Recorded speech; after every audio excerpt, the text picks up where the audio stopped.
Well, guys, I want to welcome you to Overtime, where we take Sunday's message further and deeper. And today we're going to be taking part 4 that Jeremy Edlund did, and we're just going to have a great discussion. I'm really excited for today. And just as a reminder, on Sunday, Jeremy talked about this idea as a leader. What does it look like to endure, or how can we endure? And Jeremy said something and kind of introduced perhaps us to this new phrase or this new concept called liminal space. And I want to read what liminal space is because I think it's really relevant to our discussion we're going to have today.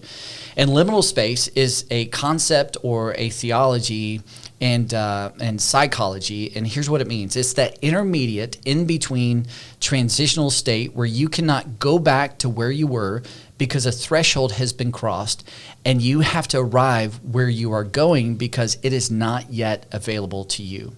And so it's the in-between space. That space, like, what are you going to do in the midst of there, and how do you get to the other side? Endurance.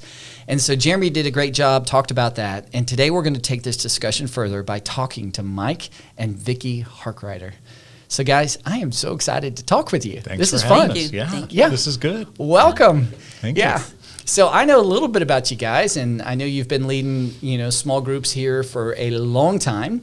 And Mike, you have led 3 of my sons in transit. Yes.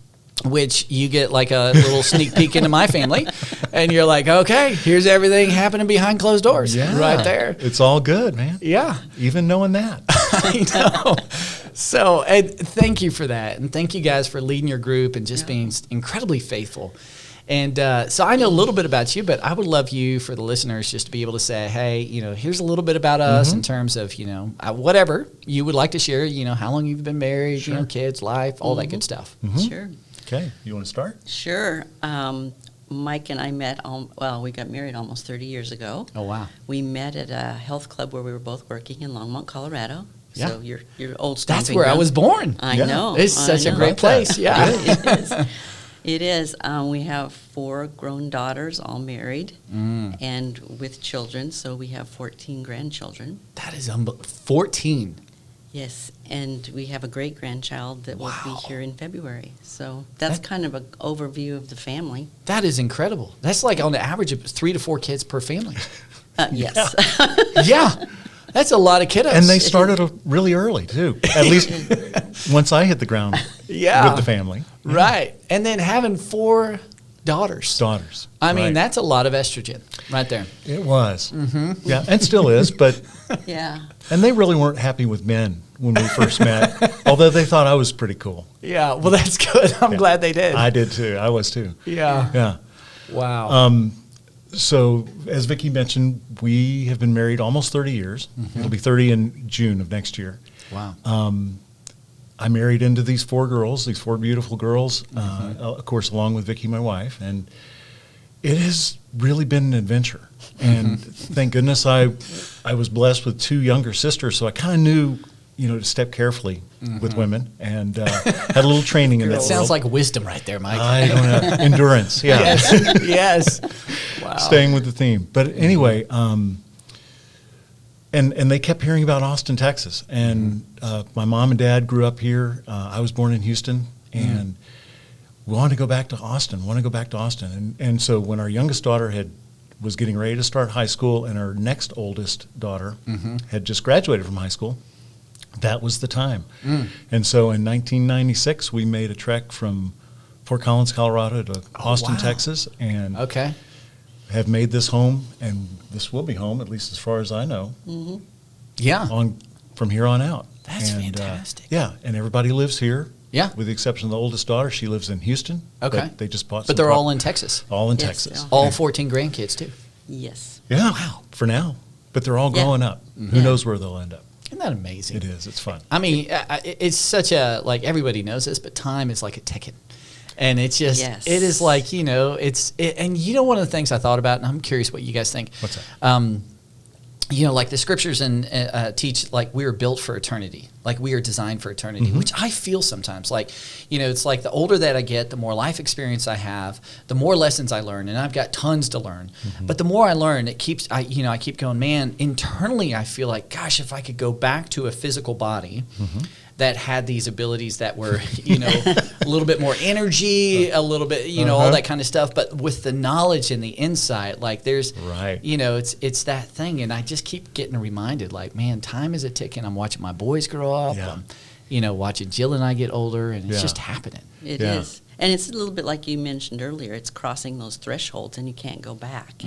Sometimes it's really hard to let go of, wow, it was so much fun, when they were all under 10, and we were just romping around in the backyard. Yeah. But you can't go back there. No. So, yeah, it's always moving forward and changing. But it's an adventure. It's fun. Sure. And enjoy every step along the way. All those seasons. Yeah, I was I'm painting some stuff in our house, and last night, and Michael and Jonathan were playing, I think Minecraft or something, and they're yelling, and they're all into it, and they're like laughing, and they're getting all giddy, and they're like, maybe they got to a new level. I don't even know how that thing works. Yeah. And I'm sitting there, and I had that little cognitive moment to pause and to think about that, and to go like, there will be a day I miss this. There's going to be a day like it's going to be quiet, and I'm going to go like, at times they drive me bonkers, but it's like, I'm going to miss that. And I was able to capture that moment, but you're right. Yeah. You just can't stop go the back, clock is ticking.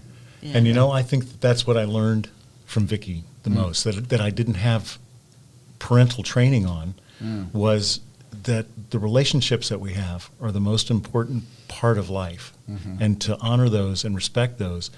And she's been a very good teacher to the 4 girls, of course, but she's been a very good teacher to me. And, of course, through Vicki, I came to faith in Longmont. And but it's listening to Vicki and the wisdom and the calm demeanor that she has that really has made all the difference in my life, and certainly the girls' lives. And thank you.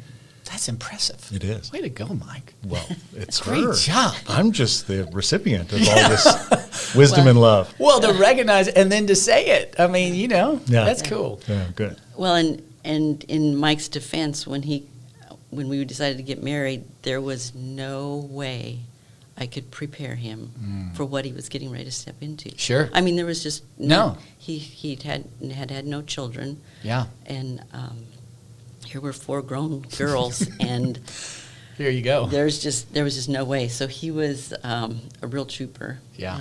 And he's hero to all of us. That's awesome. You got thrown in the deep end. He did. I did. Yeah. If you can swim or not, here you go, baby. Yeah.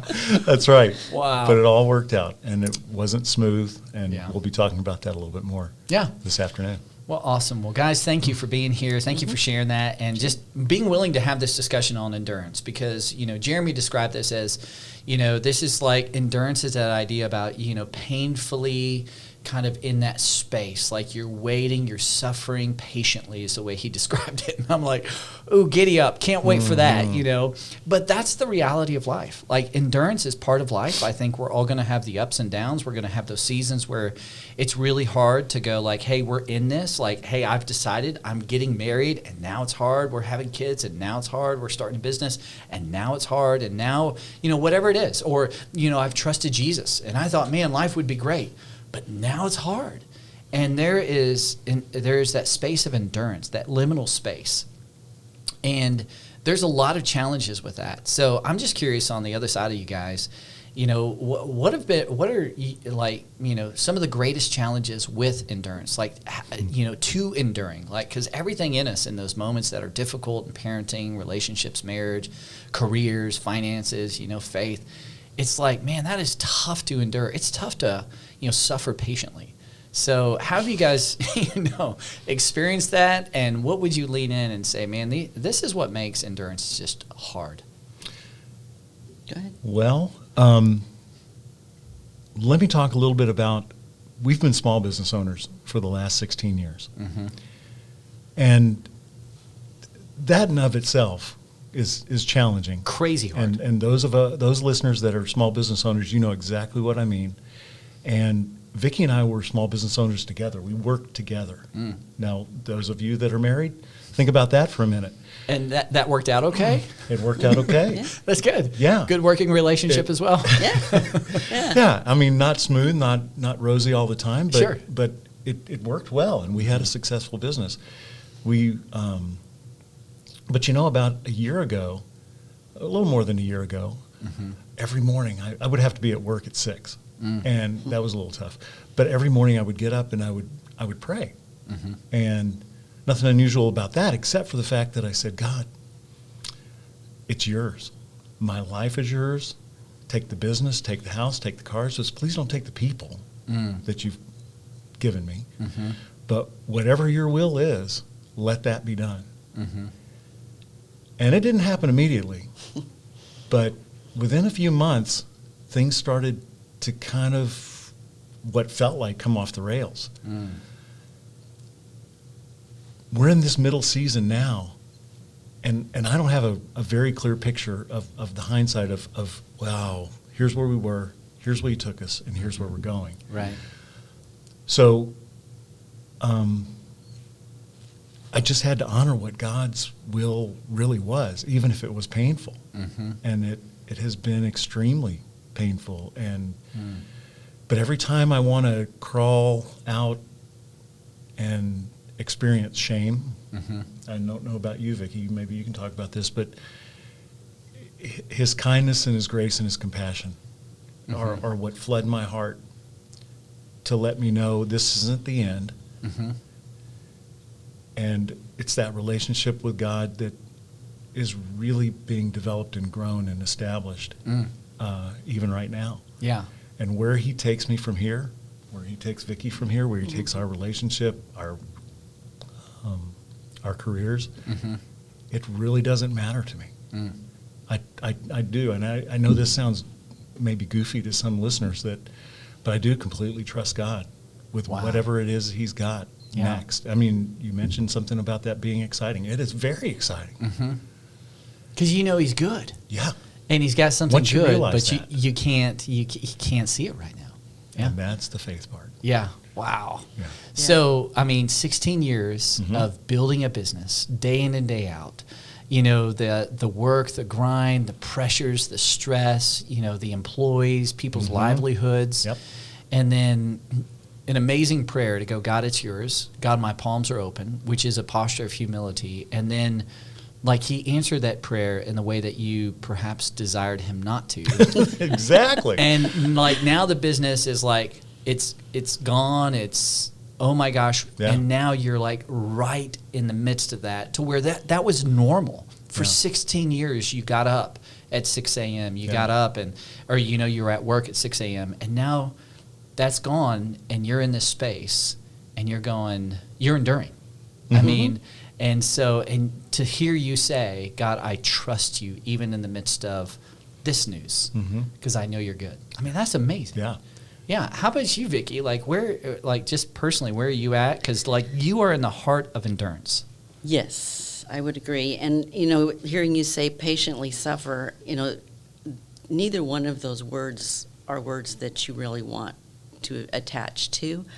But I think it's very appropriate, and being patient in this part is hard. But the longer we get from that point where we cross that threshold, the more you can look back and say, I think this was a blessing. God's got bigger things for us, better things, something different for sure.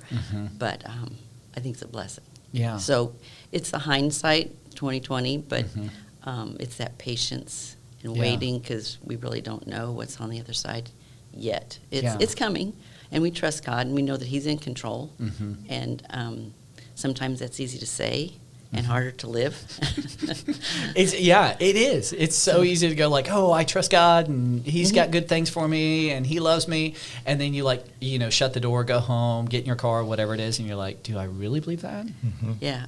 Well, and when you hit a rough spot, that's when you really have to come to grips with, am I just saying that, or do I really mean it? Yeah.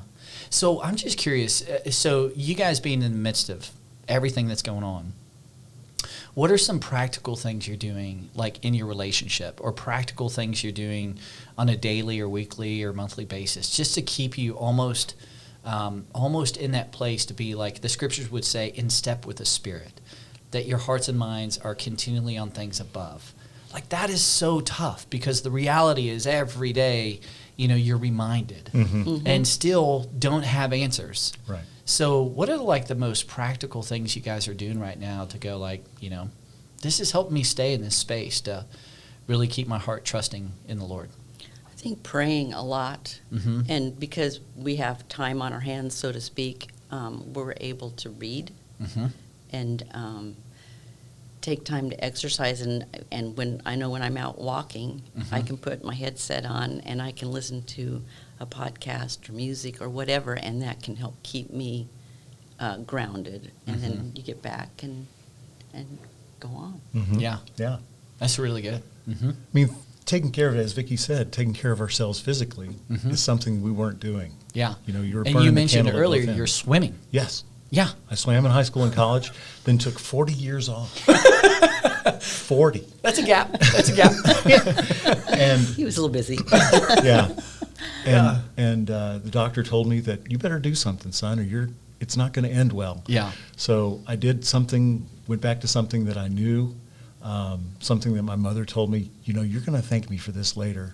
It's something you can do the rest of your life. And, bless her soul. She was right. Yeah. Yeah. And she couldn't swim. So that's why she wanted us to learn how to swim. But anyhow, and staying engaged, to go back to our question, staying engaged with our church community. And it really is our best friends.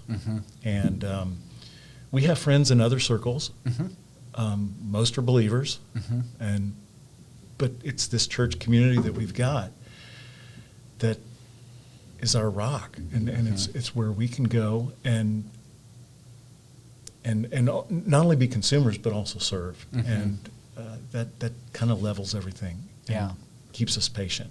Yeah, which is, the scriptures talk about all the time, like, two are better than one, and let us encourage one another and spur one another on towards love and good deeds. And when one falls down, Ecclesiastes tells us, the other can help him up. Right. But pity a man who falls and has no one to help him up.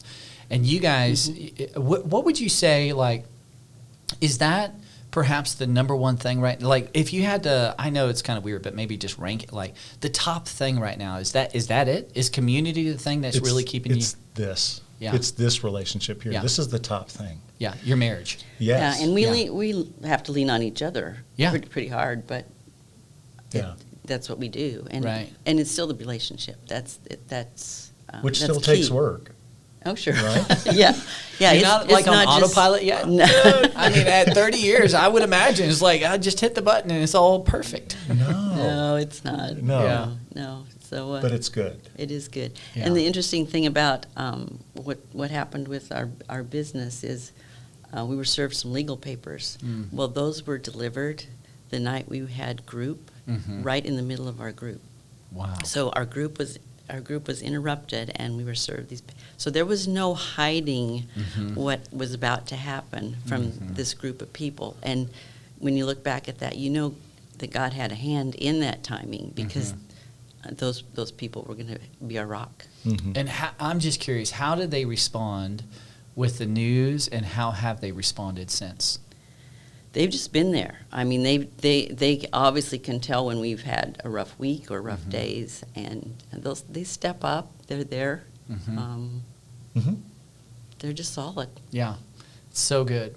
Well, I don't think we're designed, even if you took God out of the equation and just look from a naturalistic framework, Right. we're designed to be in relationship. Absolutely. Like, we are better in relationship. Now, with God in the framework, that makes sense, because God didn't design us. He said in the very beginning, it's not good for man to be alone. And so, he designed his wife, and many would argue the better version of humankind. But, it's so true, and especially when it comes to endurance.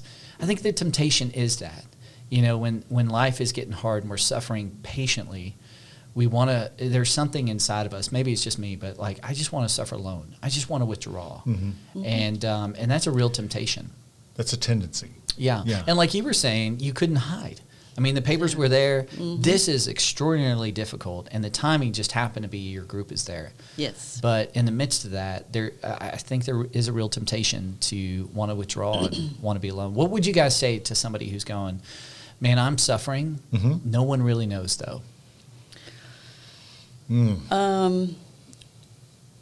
like you said, it's easy. You just want to suffer alone. You want to be, kind of close into yourself. And I think Lauren Daigle has a song called "Look Up, Child," and I think that you have to look up and start looking at all the things to be thankful for. It's really good. But then also reach out. I mean, as scary as it is, especially for us guys, to reach out and it's just that one other brother that can kind of sit through and if anybody's on the other side of the table, you don't have to offer anything other than that companionship, that compassion, that empathy. Yeah. You don't have to have all the answers. Just be a friend. And the person that's going through that struggle, be courageous enough to reach out. That's really the most important part of it, is have the courage to not isolate yourself. Yeah. So hard. But I think it's like anything. It's like swimming. Like there are probably times you don't want to do that. Walking, there are times I just want to hang out. I just want to eat Doritos because I love those Doritos. And I mean, that would feel so. But once you do it, it is such a relief. It is like, gosh, You're always glad when you get done. I mean, everything's kind of like working better. You're enduring. I mean, all of that's happening. Right. And the same thing I think is true in terms of, hey, we're enduring. There's a hard season. Like I have crossed this threshold, this liminal, space. Can't go back, but I don't know what the future is going to hold. I'm hoping I get to this point. But I'm right in the midst of that, and I think just being willing to go, I need to talk to somebody. Even if, on Sundays, a lot of times I'll just say, hey, call the church. Yep. Just call us. Meet with one of our pastors. Do it. Meet with a counselor. It's like, I can't tell her, tell him. Well, meet with a counselor. But you got to get it out, bring it to the light. And I think oftentimes we're met in those moments, and it gives us energy. It gives us strength. It gives us clarity to endure. Absolutely. So I love that. So you would say connection. So let's turn a little bit of the page here. You bet. And I'm curious, because there's so many angles and we could probably talk for a few weeks on this next question. But one of the things Jeremy did on Sunday is he referenced this book called Leadership Pain. And it's a book our leadership team here read at North Point, and it's probably one of our top books. It's like a book you don't want to read because it's like all the worst stories of like things you don't want to happen in a church, or I don't want to happen as a lead pastor. Like here's all the the rumors and the gossips and the church splits and all this kind of just really painful stuff. Yeah. But the premise of the book is like God's like right there. Like God is in the midst of that. God is working, and our greatest lessons in life are oftentimes in the endurance, kind of those painful moments in life. And there's a quote that I want to read from the book, and it says, difficulties are God's curriculum for those who want to excel. In other words, it's like the paradox of pain, the paradox of suffering, the paradox of endurance. It's the last thing we want, but it's one of the greatest things for us to really gain clarity, insight, and lessons of life. So can you guys speak to that, to go where have you seen that? Maybe what are some of the lessons God has taught you in the midst of, these enduring moments? And, what do you think? Do you agree, disagree with that? I absolutely agree with it. I think that it's difficult to have endurance without the pain. And the pain doesn't have to always be a negative thing. As painful as this experience has been for us, and trying to transition, I've still got to care for my family. We are not in a position to just hang up our, briefcase and retire. Right. That we're not in that position financially. But trying to reinvent myself at 62, almost 62, 61, 62, is, I've been in a couple of groups, LDG groups or whatever, and kind of just almost just thrown this little bone over the wall, just to see what happens. So, and there are guys that are in those groups that are in very powerful and large organizations, kind of like, yeah, it's really tough to have a guy present a resume at 62, isn't it? And they just kind of, forget that one, wipe that one off of your list, Mike. Right. So, what is that going to look like? What does that need to be? on the other side of this in between time for Vicki and I? I'm not really sure. But instead of crawling into the corner, lean on God, lean into God. And He has stuff for us. If we'll just, like you say, open your palms. And it's hard to be patient through this. I heard it said before, these desert periods in our life, these desert experiences. It's hard to be patient through those.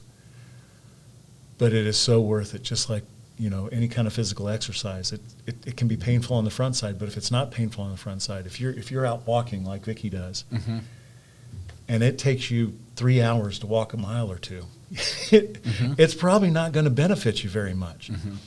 But Vicki's out there walking, a mile every 15 minutes, and she's getting stronger. And I think that's the necessary component.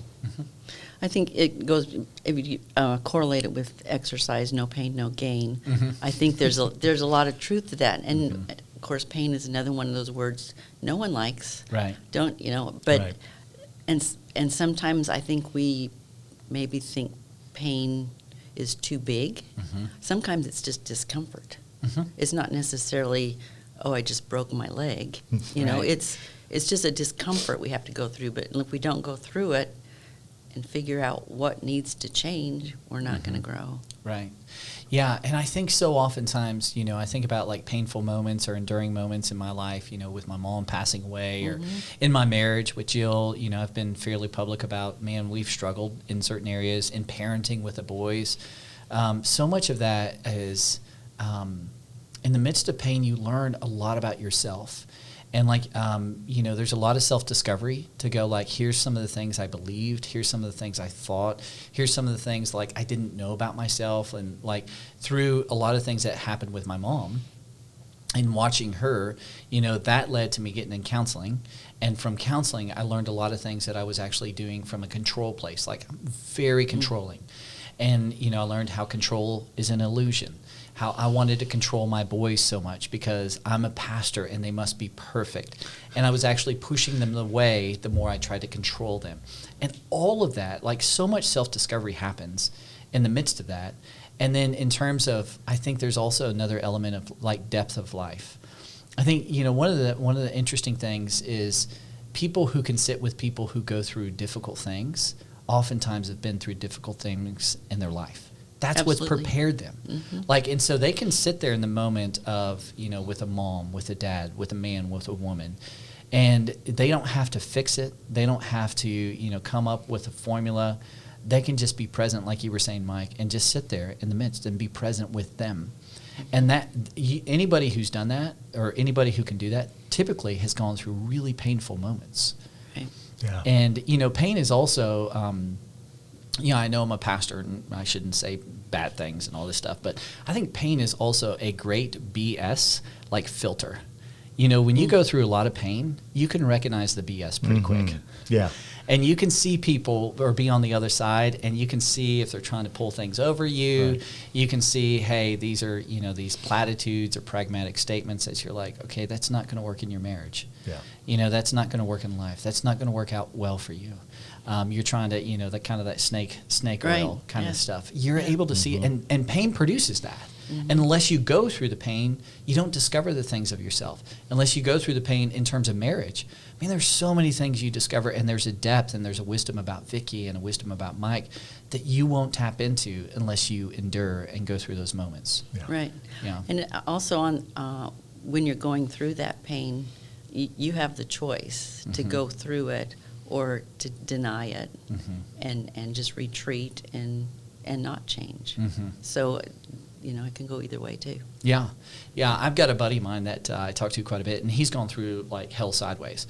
And I tell him, the man he is today, like his ability to have empathy, his ability to sit with people who are going through tragedies, his ability to lead and not flinch in those really hard emotional leadership moments. He just wouldn't have that if he hadn't gone through that refining kind of period. And he and I, when we talk about, and Jeremy talked about this on Sunday, it's like a refining of this key. It's like a shaping of the key. And it's like, pain and endurance, and if you're willing to endure and not retreat, as you were saying, Vicki, like it really begins to shape the key to unlock, some of the mysteries of life, unlock the deeper things of life, unlock the meaningful things of life. So you pursue those instead of, chasing after the wind, if you will.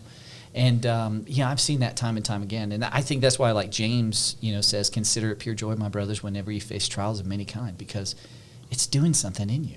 Mm-hmm. Paul says, in my weakness, man, I'm getting stronger, and God's grace is sufficient in those moments. And it's hard to accept that. Yeah. But the reality is you begin to experience it. Mm-hmm. So is there anything more you guys would add to that, or, add to that, how it's like the paradox of pain, like God is working in the midst of that.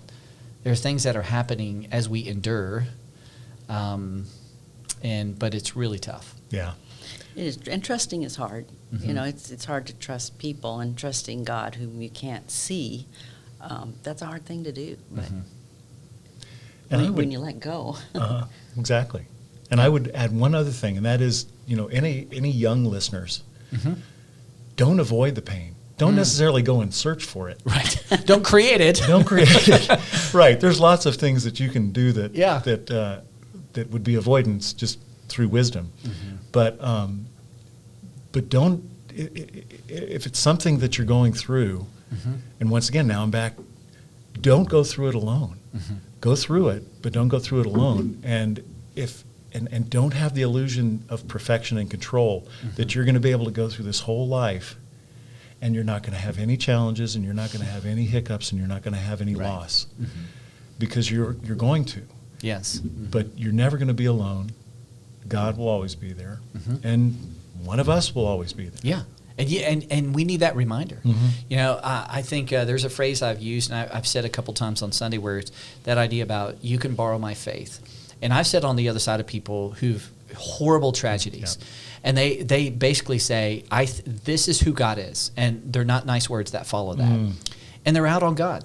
And verses like Romans 8:28 that say, God is working all things for the good. Like that seems like nonsense in that moment.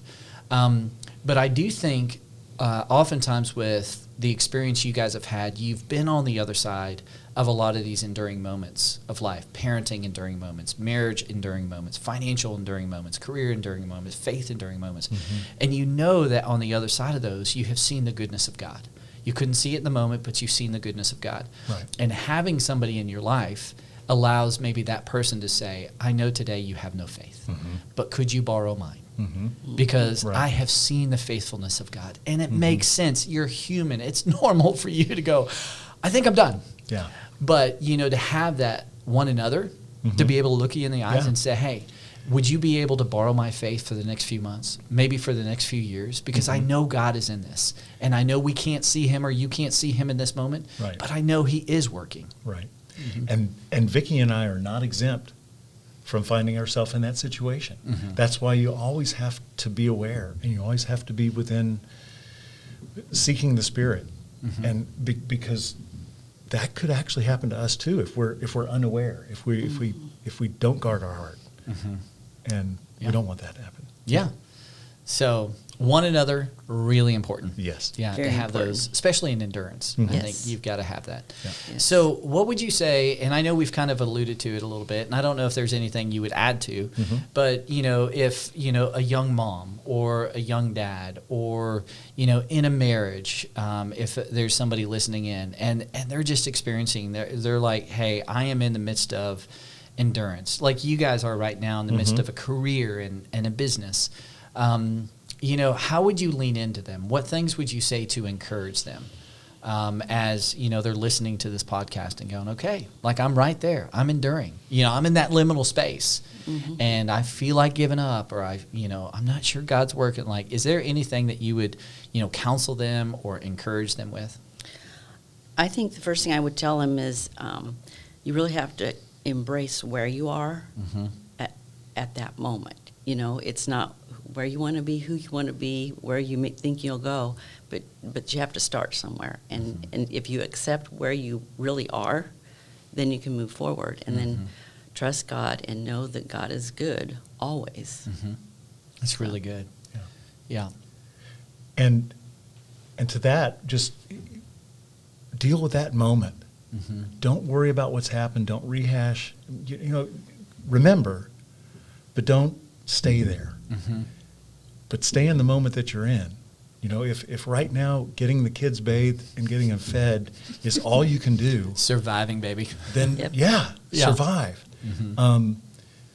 Because this is where the endurance is going to be developed. Mm-hmm. And don't worry about what the future is. I mean, I say that we're worried as heck about the future. Sure. But at the same time,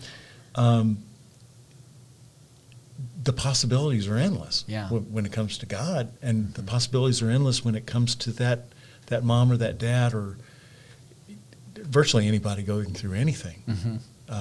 The possibilities are endless. And Mm-hmm. I don't know, I would just say stay in that moment. Don't overwhelm yourself with what should have been or could be. Mm-hmm. Just stay there. Yeah. And let God be Yeah. with you. And He will. And He will. It's interesting. I'm working on a message a couple weeks from now, and I'm gonna. We're talking about holidays and talking about all the stresses and talking about all the complexities. And your crazy uncle comes over, and your parents show up perhaps, and you're like, oh my gosh, Dad's here, and he's gonna be dramatic again. Oh yeah. It's like, who's gonna cook this? And then the gifts are coming and financial. I mean, the holidays, just to navigate those, Right. is tough.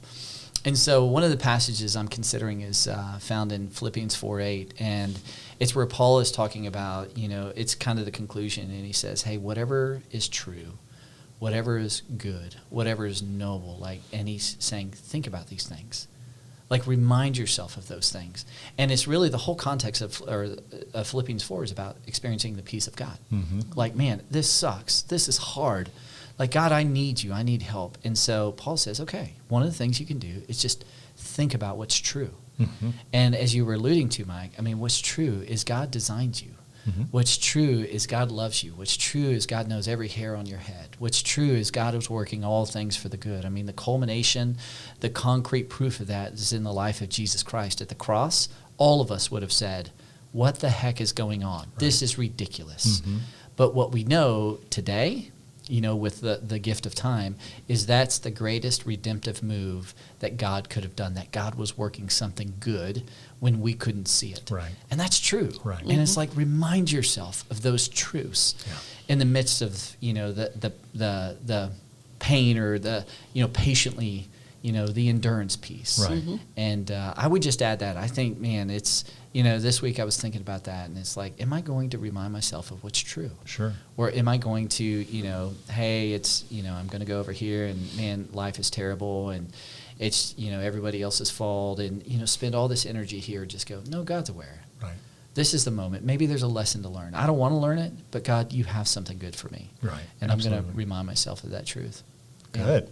Looking forward That's to the great, message. yeah. Well, I don't know if I'm going to do that one. Well, I'm okay. thinking about it. Put that one in the file for now or later. Well, I'm just thinking about, heck, what do we do? Because, it's inevitable, complexities coming our way. Well, Yes. So how do we manage that complexity? Yes. So I was thinking about that. Yes. and this holiday season will be like none other. Yeah, it's 2020. Boy, oh boy. Yeah, holidays 2020. Just stamp 2020 on anything right now, and you're like, okay, that's the liminal space. We're all in it.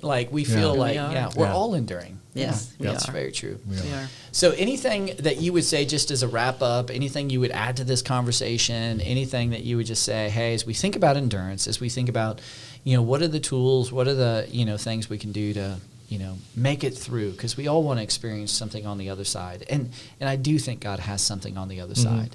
Mm-hmm. But anything else you would just add to the conversation, or anything else that your mind is thinking about? Just don't give up on God. He's always good. Mm-hmm. And that's really hard to do sometimes, but Yeah.